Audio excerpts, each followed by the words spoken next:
Okay. No worries.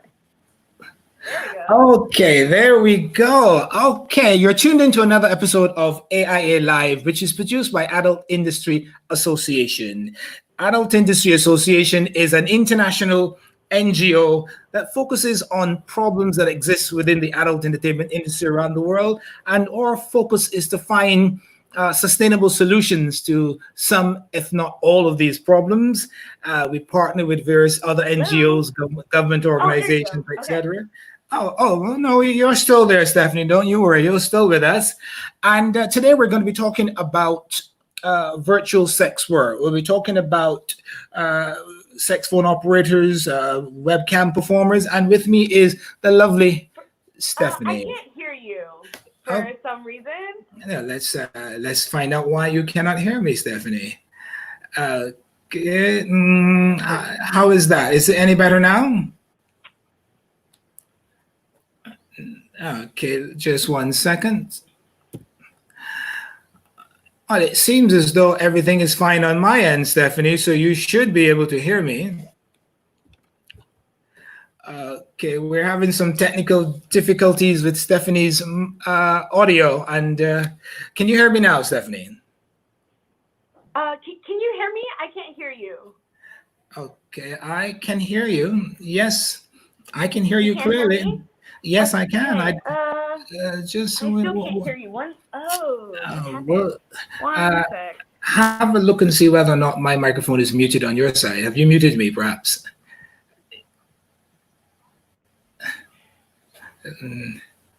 Okay, I'm gonna start it over. For some reason, I can't hear you. I think you should do that. I'm sure I can entertain the audience until you return. So, okay, Stephanie has left the studio, but she'll be back very shortly. We are going to be talking, like I said before, about virtual sex work. Stephanie is involved with an organization called Total Lip Service. And she is going to be talking all about virtual sex work. She herself is a virtual sex worker, and I can't wait to find out how she got started in the industry and the success she's been having as the owner or co-founder of the virtual sex work. Now, as I look in the chat room, I see that that you can hear me, so there's no problem with the audio on my side. So let's just wait for Stephanie to return. I'm sorry I do not have some amazing music to play for you while we wait for her, but she should be back very shortly in the studio. Okay, I see that Naomi is in the studio. Sorry, not in the studio. She's tuned in. Naomi, welcome to the show. Now Stephanie is back with us. Let us just bring her up here. Okay, how is that now? It's perfect now. Oh, I see. Okay, I normally have this effect on women. They end up, and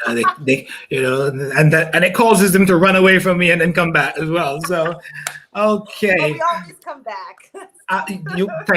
Thank you for coming back. Okay, all right. They do not always come back, by the way. Okay, but you did, and thank you very much. No, I was just speaking a bit to, I think I was speaking to myself, but and the audience. But let's talk about you, Stephanie. Let's tell the audience a bit about you and how you got into this line of work. Yes. So I got into the line of work. Actually, I went to acting school. And a friend of mine, actually a really close friend of mine from acting school, by the name of Sydney, she told me about a phone acting job that she had, which of course happened to be a job as a phone sex operator. Yeah. So I was like, okay, let's try this out. At the time I was married, but my husband, who, happens actually was, he was from Saudi Arabia. My ex-husband was from Saudi Arabia. And however, he heard money. And, at that time it was $1 a minute, and I was a housewife. So he was like, go for it, Mm-hmm. Why did you not marry one of the royal family in Saudi Arabia so money would not be the issue? If I was as smart as I am now, I really should have. because he's actually not even, technically Saudi Arabian. He's really Yemen, but he grew up in Saudi Arabia. So I got none of the good benefits of Okay. a Saudi Arabian, but all of the cultures. But no. Okay, no problem. I'll hook you up next time. Okay, I'll hook you up Yes, next time. please. No problem. And I was very young. I was only 20, so I didn't know too much. But I became a phone sex operator. I didn't make very much. The average phone sex operator only makes about $24,000 a year. So at the time, I wasn't even making that, to be honest. My goal at the time was just like $400 a week. But for a 20-year-old, in Texas, that was all I needed. And still barely made that. Yeah. So but I was also a research student. So I really wanted to find out what I was doing wrong, or, what others were doing right that did make above, this amount. So, Okay. yeah. I have a question for you. When you got into this line of work, obviously this is all taboo to mainstream society. What sort of ridicule did you receive, and did you have any regrets getting into this industry? So when I first started, I did, from people, or, especially because I was in Texas. So I really didn't tell many people what I did for a living, to be honest. Luckily, I was a student. And so people really didn't know too much above that, is that I was a student and I was married, and so it wasn't until. So I'm actually a practicing Buddhist. And in my Buddhist organization, we have what's called a home visit. And so after I graduated college, I received like a home visit from two of our seniors in faith. And they were like, so what are you doing now for a living after graduation? Yeah. And I'm like, well, and so I was just like, super shy about it. And I was like, I'm a phone sex operator. And the Japanese lady, I'll never forget, it was an older Japanese lady. She'd been, practicing Buddhism, of course, her entire life. And she looked at me very sternly. If you ever met, Japanese, how they can be very strict, in their way of speaking. And she was like, no, you say you are a phone sex operator, and you say it with pride. I am a phone sex operator, and so she, basically explained that in our Buddhism, that, no matter what your job is, you have to create value where you are. And, so she was like, your job as a Buddhist is to become the happiest phone sex operator that there is, the happiest person in the adult industry, and to show others how to do the same, and so you do it with pride. And so I created Total Lip Service actually because of this speech from her, because she was like, if you're ashamed, well, how do others feel in the industry, Can I butt in here? Stick a pin in that thought here. Yes. A phone sex operator Buddhist. Now that sounds like an oxymoron. Yes. One would have thought that being a phone sex operator, that the Buddhist religion would sort of boot you out of the Buddhist camp. Well, that's more of a Christian thing.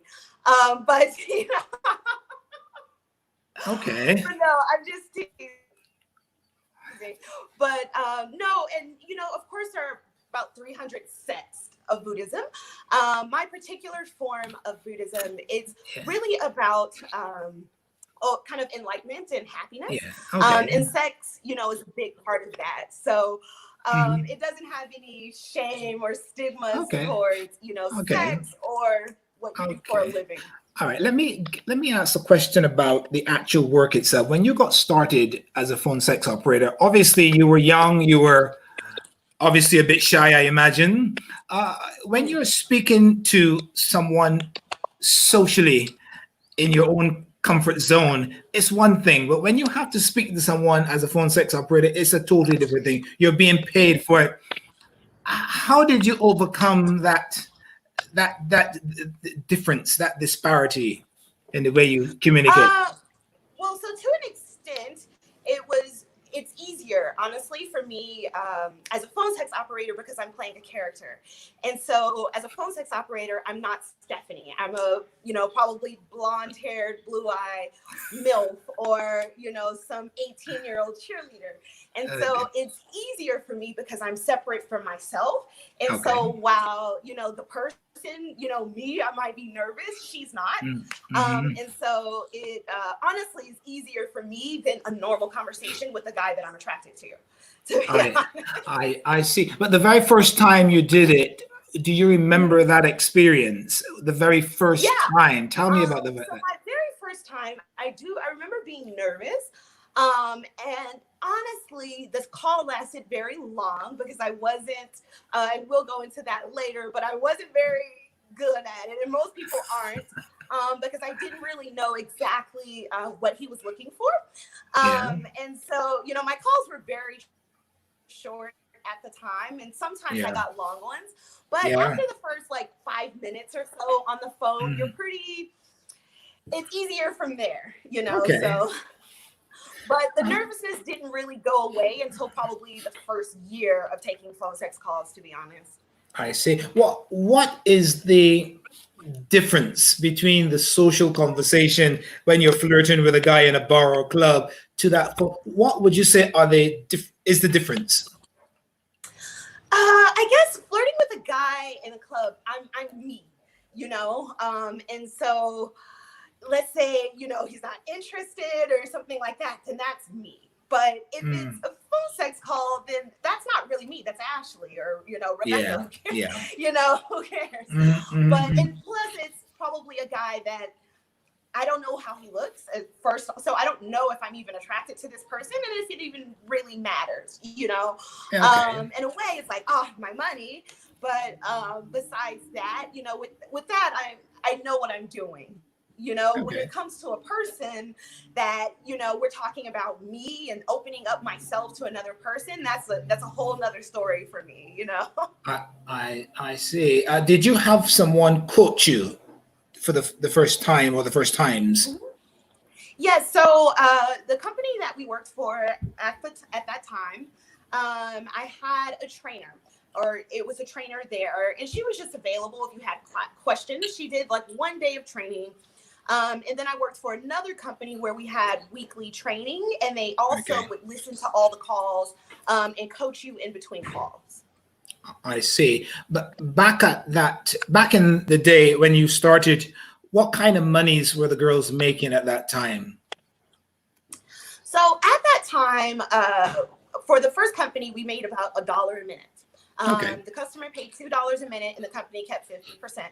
Mhm. And some people, so the person who trained me, which is what got me interested in really researching it and figuring out really how to make money at it, Mhm. they would send out minutes as far as who had the highest number of minutes.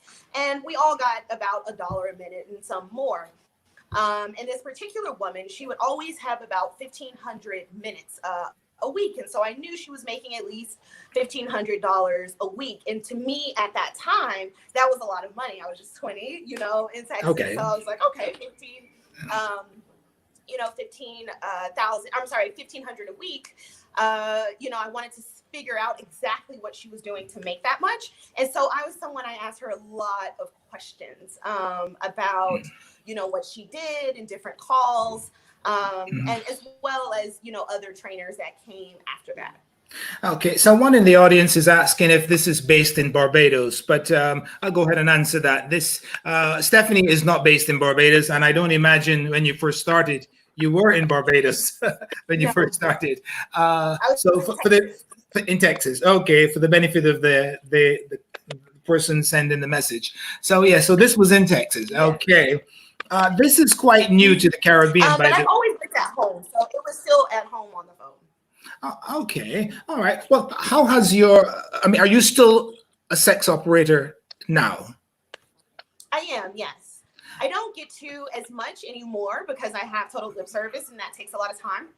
Mhm. However, at this point, I have lots of regulars. And I have different particular niches, and so I take a few appointments per week for the phone calls. Okay, I once was in a conversation with someone who said, "How can people really get any enjoyment out of someone talking dirty on the other end? Someone who is Mhm. obviously pretending to be someone else, as Yeah. opposed to seeing someone in person and having, real sex, as opposed to virtual sex." Yes. How would you answer that person who was curious about So the experience? phone sex is not about sex. And that's what we teach in the training. And most phone sex clients are honestly very turned off by, let's say, porn or things like that. And they Hmm. usually have, it's usually a mental stimulation that he's looking for, Okay. or the sensualness of a woman's voice, that sort of thing, a level of intimacy. And me in particular, I work with taboo fetishes, and phone sex usually deals with various taboo kind of fetishes that can't actually, or that they don't want to actually act out in person. Yeah. It's more so, or they can't legally act Yeah. out in person, you know. Yes. So Mm. it's most of it is they can't legally act it out in person, and so it's Mm. usually that sort of thing, Okay. and usually fetishes that are, it's because of legal kind of ramifications, it's difficult to find even porn that demonstrates it in a way that's satisfying to them. Okay. How has the industry, or I should say, this sector of the adult industry, evolved over the years since you started till now? What are the changes? What are the improvements? Lots of tech stuff. As many know, adult industry is kind of the lead in the tech world. Um, and so I would say just the technology, especially on a lot of the cam sites, there's a lot more cam sites. There's a lot more. There's a lot more customers. I feel like just in the adult industry, period, at this point, and honestly just a lot more workers as well in the adult industry. It's not as much of a hush hush thing as Yeah. it used to be. You know, Mhm. at first to get someone to become a cam model was honestly very difficult. You know, as a phone sex operator, it was pretty easy because the woman doesn't have to show her face. She can be whoever she wants. It's a Mhm. discretion to it. But Mhm. I feel like now more so than when I first started is the willingness for people to become cam models and to actually show themselves, and to not kind of be in this kind of closet, so to speak, of working in the adult industry. Okay. Oh, interesting. When I told a number of people that I was going to have you on the show talking about virtual sex work, one of the questions they wanted me to pose to you, and I will try to be politically correct, or as politically correct Yes. as I can be, since this is going to be shown on Facebook. Um, Right. eh, let's talk about being sexually aroused during those conversations of sex, being a Oh, sex phone operator. Is there masturbation on either side, on both sides? Have you experienced that? typically, well, the man, you know, of course, the caller masturbates. When it comes to me in particular with phone sex, it has to be something super dirty, you know, because you know I'm actually a pervert myself, and so it, you know, for me Oh, I wouldn't to have get off, guessed. it has to be, I wouldn't have guessed that. I'm glad you you know, told the audience just in that. case you had any doubts. You know, so it has to be really good. Otherwise, for me personally, and I'm trying to sell minutes. And so if I'm trying to get off, then I'm, you know, not really focusing on honestly keeping him, because Okay. I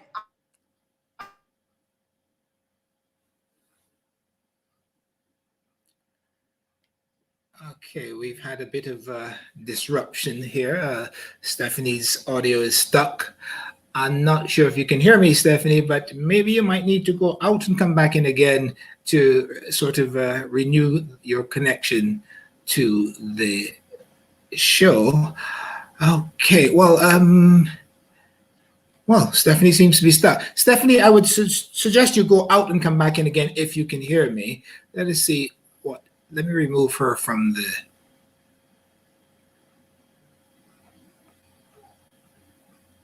Just bear with me. I'm trying to get Stephanie back into the studio.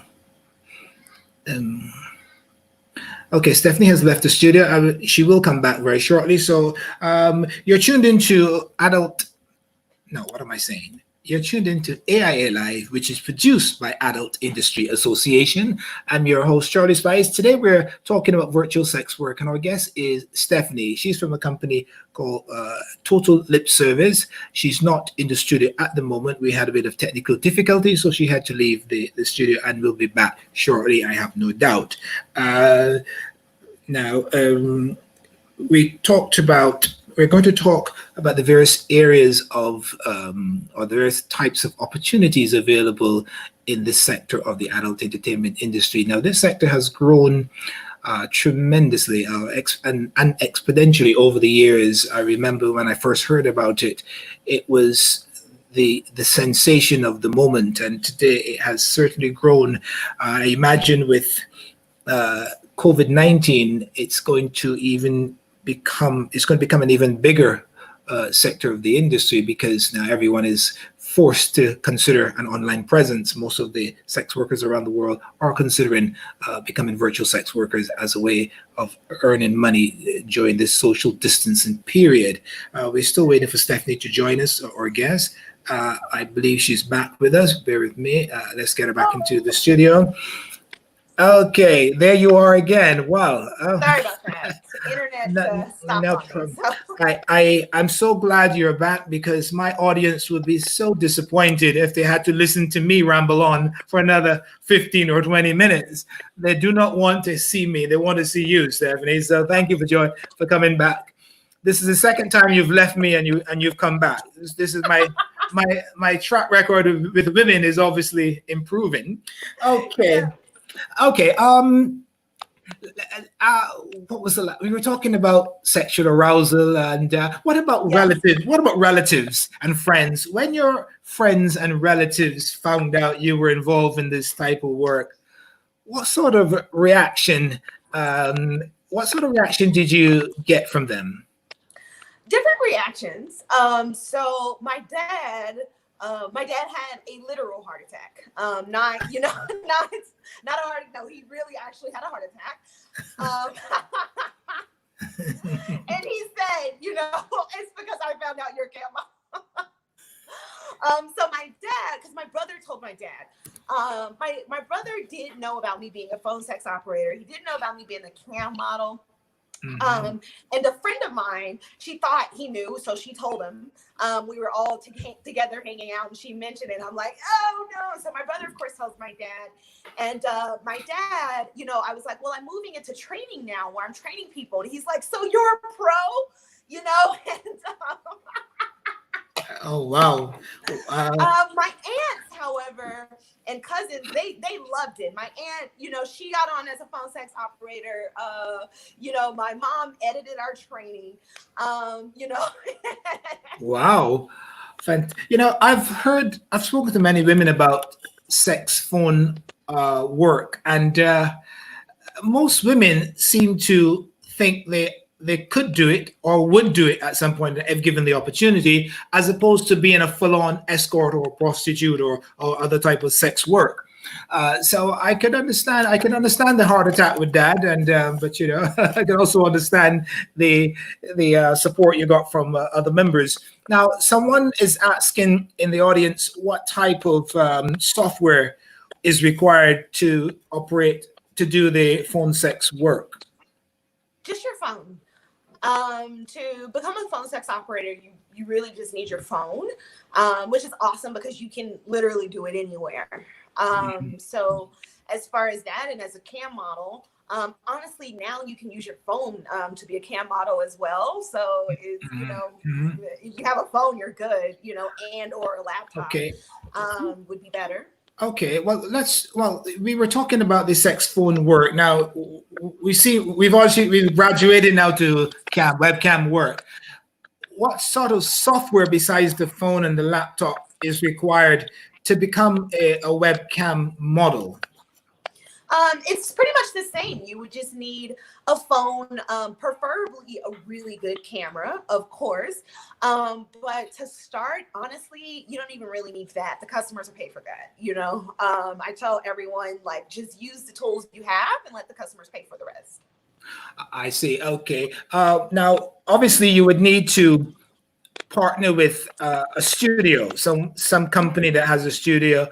So, can you can you set up your own, or is it advisable to go with a studio where there are many girls and you can just buy into that network?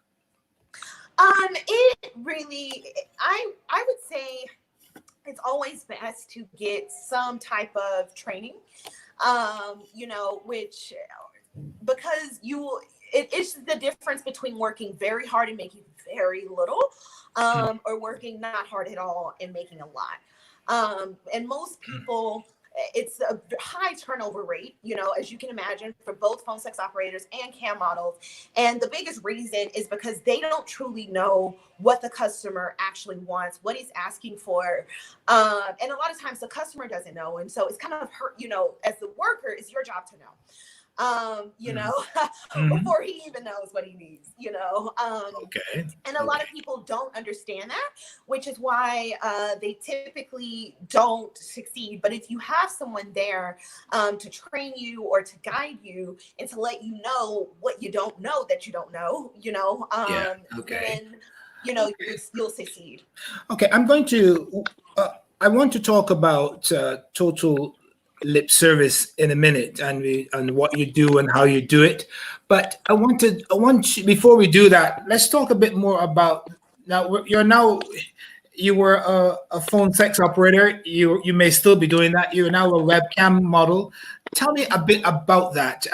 What sort of monies are you or girls making as a webcam model as opposed to just being a sex phone operator? Phone sex operator. So honestly, it just really depends on your time and how much time you put into it.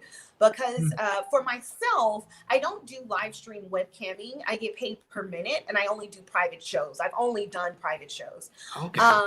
I've done live stream for like a day, was like, it's not for me. To be Okay. honest, I'm more of a one-on-one type of person.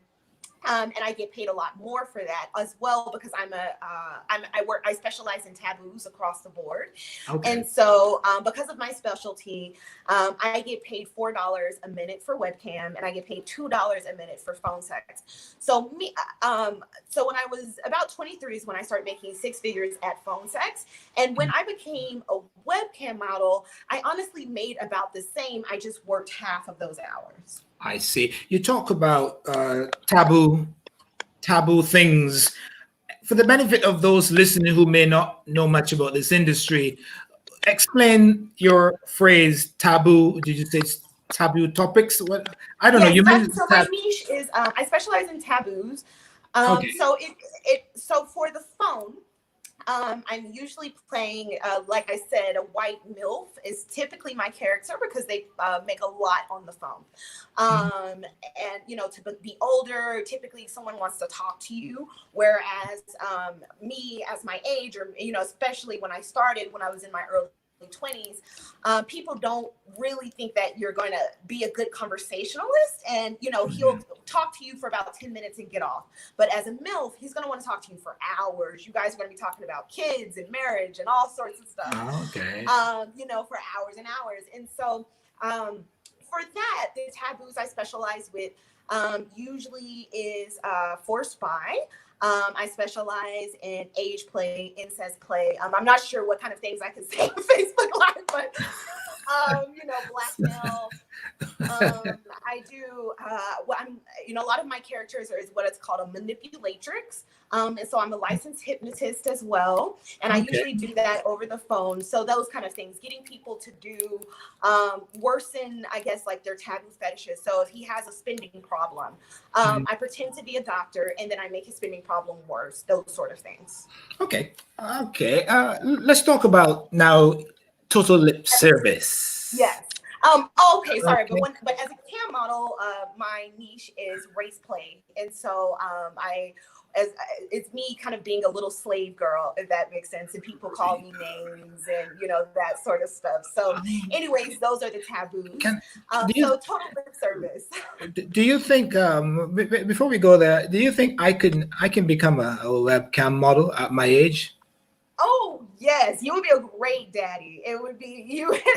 Oh, of course. I thank you for that tip. Yeah. Okay. Yes. Okay. Well. Perfect.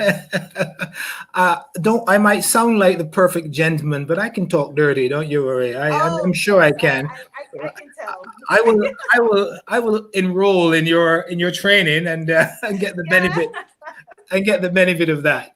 Okay. Total lip service. How did you get started? Why did you get Um, started? Yeah, the company actually started itself. To be honest, once I started making six figures at phone sex, I was 23, I was still in college, and as you can imagine, everyone wanted to know what I was doing. So from phone sex operators who worked currently to ones who were totally new. And I started, getting a lot of my friends started. However, I saw that they didn't make what I made. And of course, I had a few years of experience. My degree is in research, and so I'm a researcher. So I really researched every single niche and fetish and topic that there could be. Yeah. And I kept notes, and so I was like, okay, maybe if I share with them the notes, they'll get a little better at calls, and they could, hold someone on the line longer. And started doing that. And then I had a situation with a friend of mine, and I got her started actually as a cam model. And she was doing really well. And we got into, kind of a altercation. And she said I never did anything for her. I told this to a madame, a lady pimp, and she was like, "Well, secrets are sold and not told." So that was the last person that I trained for free. I like that. And so I was like, okay, I'm going to start charging for this. And a friend of mine who she actually is the one who got me started. However, I started making six figures, maybe like a couple years before her. Okay. However, she was teachable, coachable, trainable, and I trained her, as far as what I knew, and even her experience as well. We kind of put our knowledge together, and she's a writer, so she wrote the training. And we, once she started making six figures as well, we recorded the training. And she is actually a social media influencer. And so when she posted that, this product, people started buying it. And then, a few months later, I'm like, okay, well, this is a business now. So decided to get an LLC and make it an official company at some point. So it kind of created itself in a way. Are your clients from different countries or just from the United States? As far as total lip service, the clients have been from all over. We get lots of people from Europe, lots of people from South Africa, lots of people, of course, from the States. And we've been getting a few. We're starting to see our numbers raise in the Caribbean, especially in Jamaica. We've been getting high numbers, Jamaica and the Bahamas. That is interesting music to my ears because I'm from Barbados and I've heard of many people in the Caribbean turn into virtual sex work, well, Yes. Jamaica, of course, but here in Barbados, it has started to happen, and I'm sure many of them will want to reach out to you for advice, Perfect. and maybe we could be a source of new clients for you. So, all right, we can never have a conversation today or tomorrow or next year unless COVID-19 comes into Of course. the equation. How has COVID-19 impacted on your sector of the adult industry? What have you noticed since COVID-19? So me personally, I'm kind of one of those, odd conspiracy people. So I don't watch the news, and I barely use social media.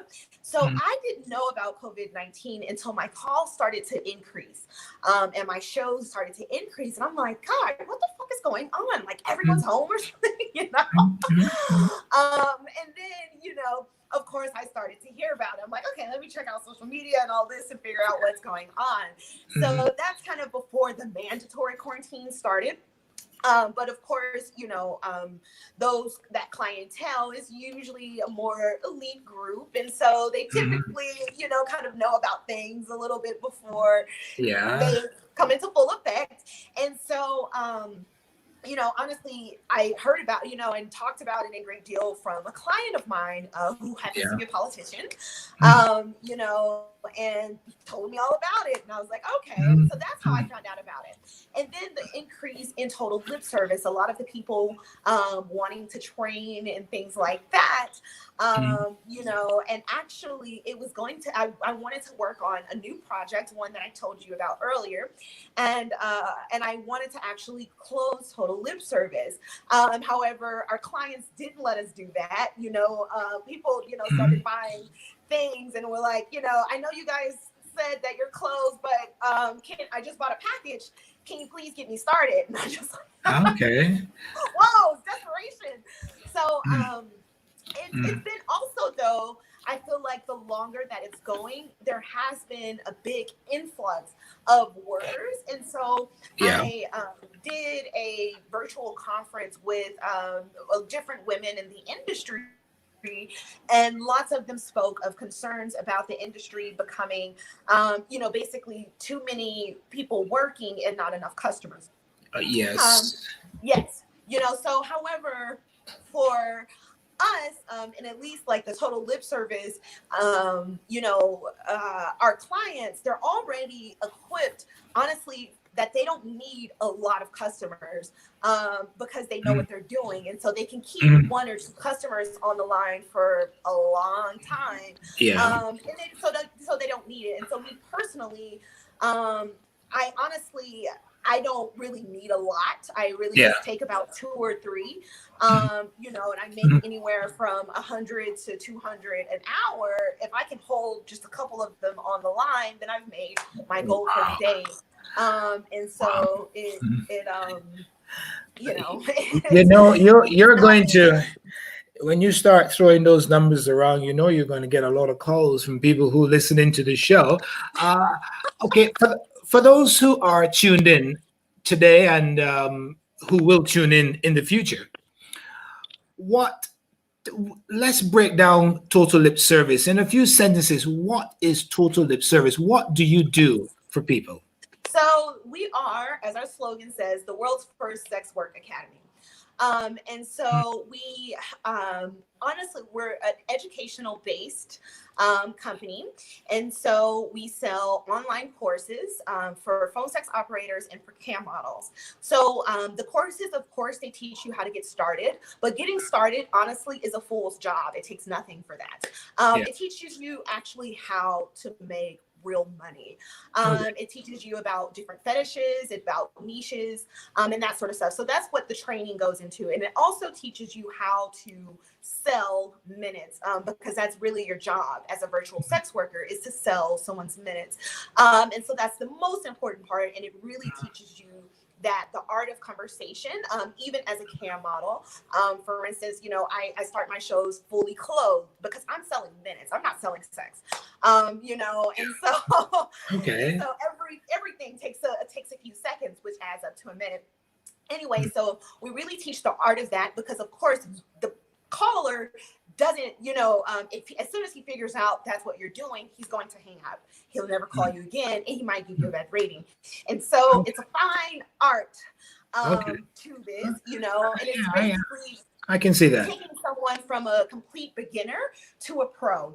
And so my co-founder and I, we basically, the training is just collections of all our mistakes. for Mm. instance, when it comes to, let's say, small penis humiliation, I didn't know what that was. For the longest, I kept getting hung up on because I'm I've like, had that. I've oh, had that problem all my life. like people were hanging up on me because I'm a nice Texas girl. And Yeah. so, I'm like, oh, well, that's fine. I'm okay with the small, Peter.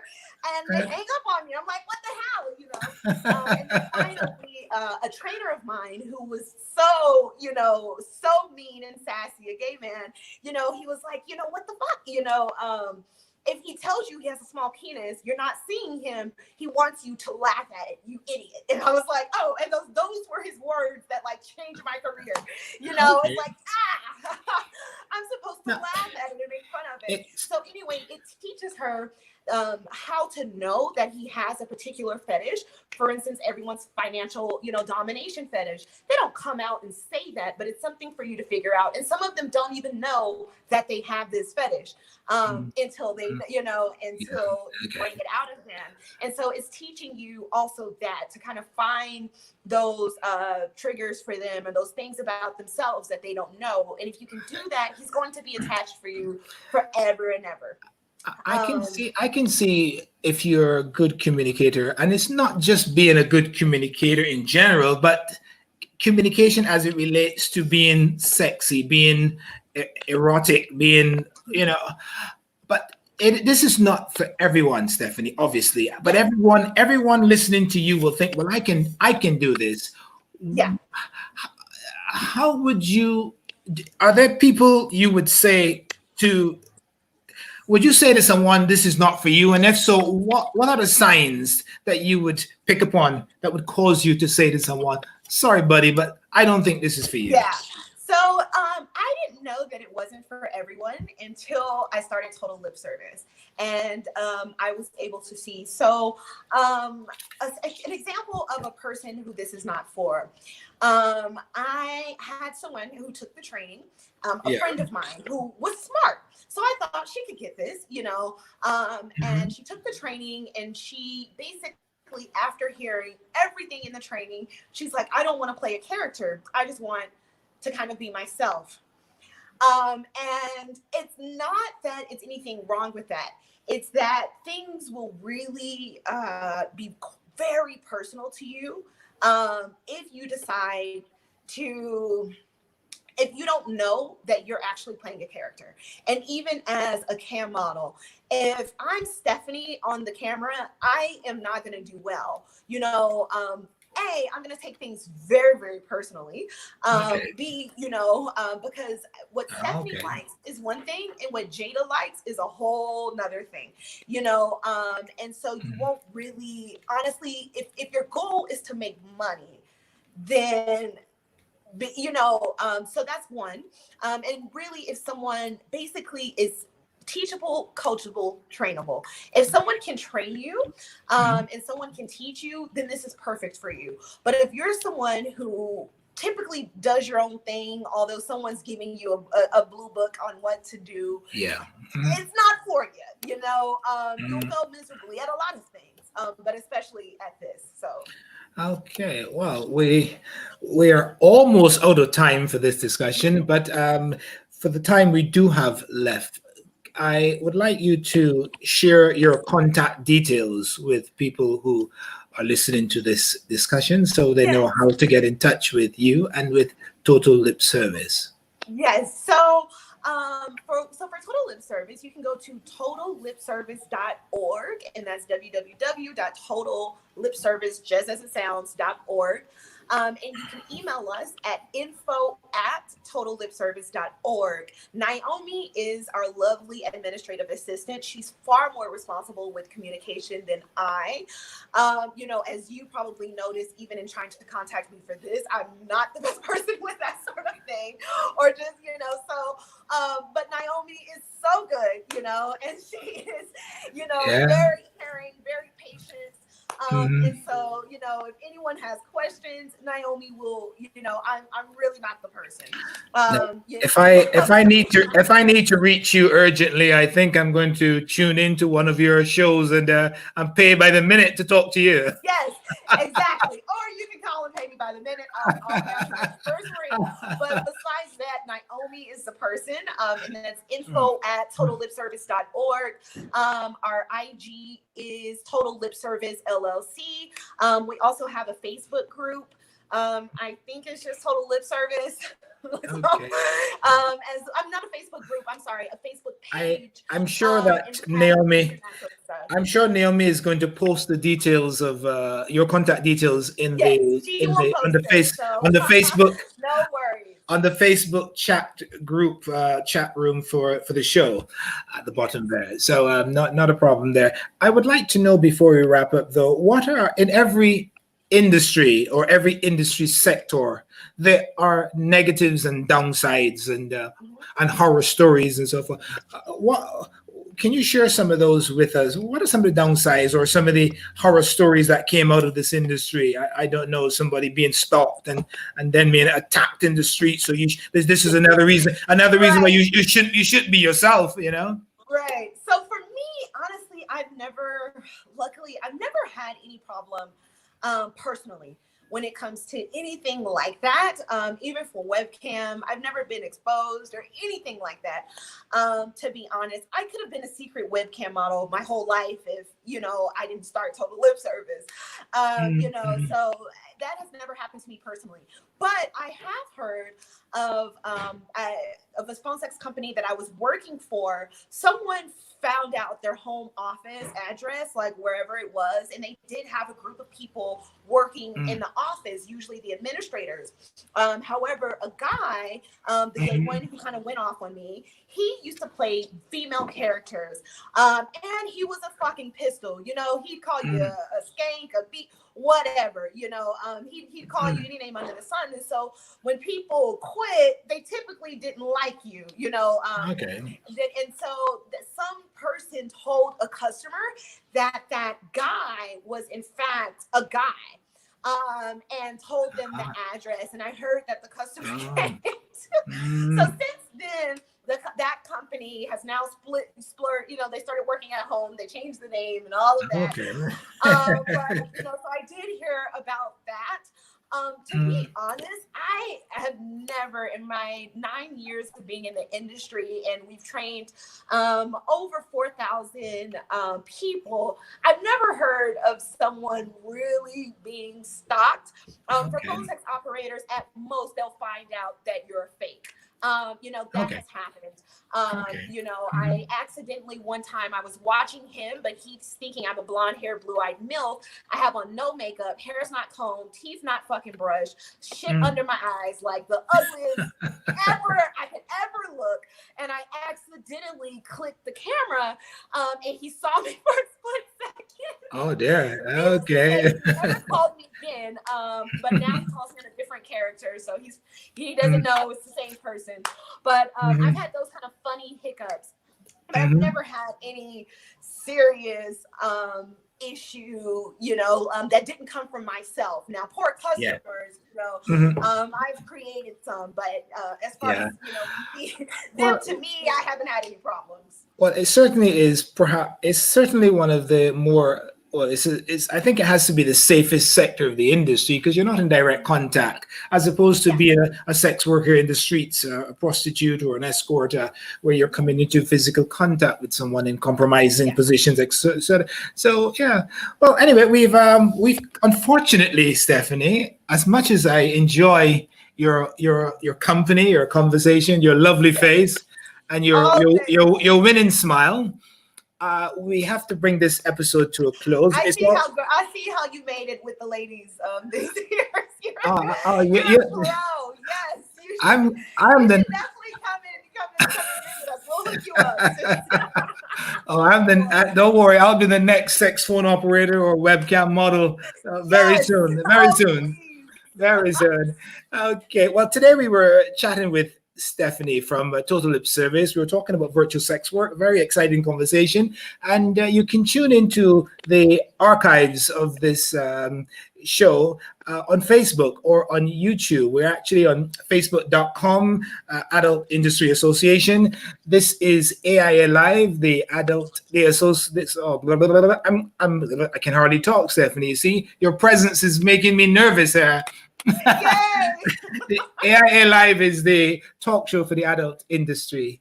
And we will be back on there again very soon. But thank you for joining us and giving us an audience. Stephanie, I want to thank you very much for coming on and sharing your wide and your experience with us. And let's have you again on.